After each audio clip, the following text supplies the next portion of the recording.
Mag-a day in my life na punta guys. So si Papa guys, busy kay siya sa trabaho niya. Dapat lang din siya mabisi guys no. Niya ako diri tambay-tambay lang. Niya si Kuya po tambay-tambay lang miserable sa rep. Human, pagka human ani magsamok-samok na mi kay Papa kay mahayo naman migkaon. Kay gutom naman so gipakaon namin ni Papa para mapuyo mindohan ni Kuya.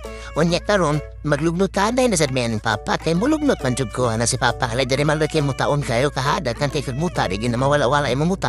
Sala din ako guys kana ko'y muta. Nagot si Papa ha. Nakan may karon mo na gid ni kay sa pinakapaborito na ko nga parte sa akong kinabuhi. Hala, sige hanyo kong luok ni Papa guys pero atay mahimo guys watay choice kay mo manet ang papel sa kalibutan. Nga alam ka palangga ni Papa guys. Yahami ang nagigilan permente. Yan si Kuya guys kay tuluman siya sa kwarto. Tiguang naman gud ni siya. Mo nang sige na siya katulog. Yan sige na disturbohon. Masuko man na siya sa mukon yani.